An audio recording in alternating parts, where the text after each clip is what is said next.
Welcome back.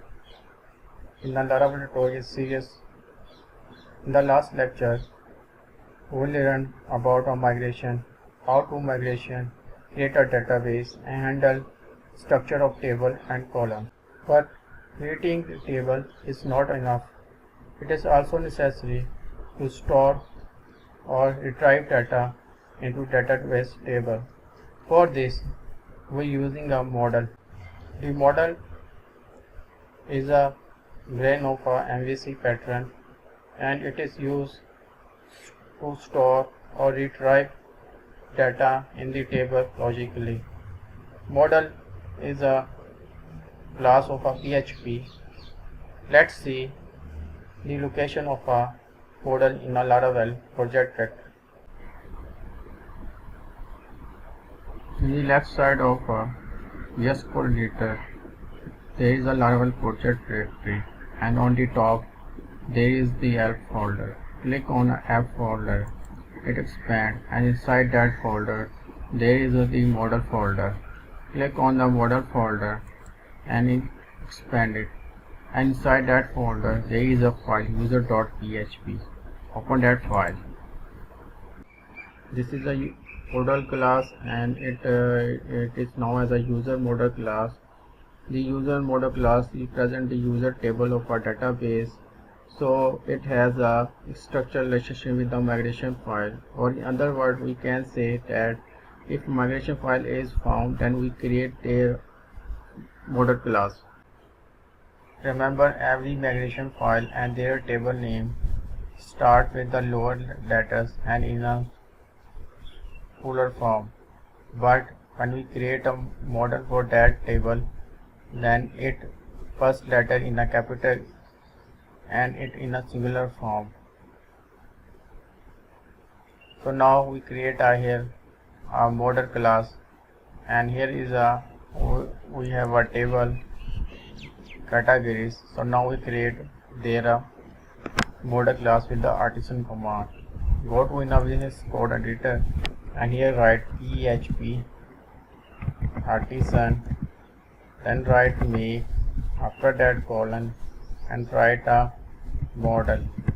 Then we write here a category, C capital CATE category, and press enter. I will press enter.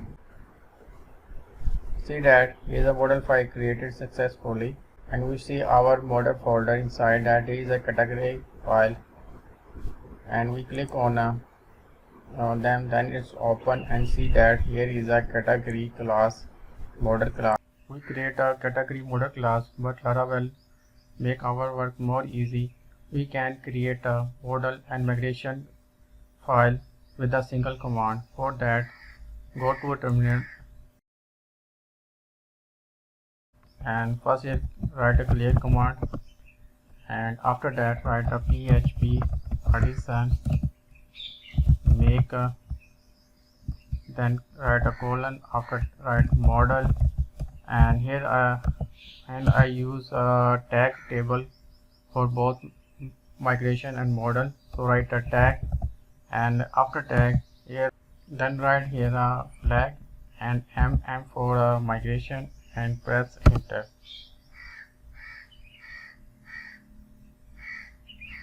And you can see that model and migration files are created successfully. If we go into a migration and click here, then you see that here is a tag migration file created for a database table. And same way, if we go into a model folder, inside that there is a tag.php file found.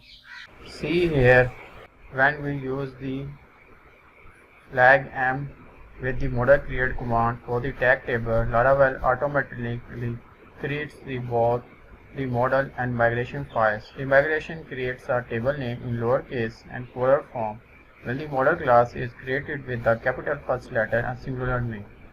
The migration table columns are also related to the model. Here you can see the user table columns are defined in the migration file. These columns are then used as variables in the user model to store and retrieve data from the database table. Thank you for watching this introduction to Laravel Models. In this lecture, you learn how to create a model and understand its relationship with the migration. In the next lecture, we will learn what is the Eloquent ORM model and how it works. If you found this video is helpful, please kindly subscribe my channel, like this video, leave a comment and share it with others. Thank you for your support.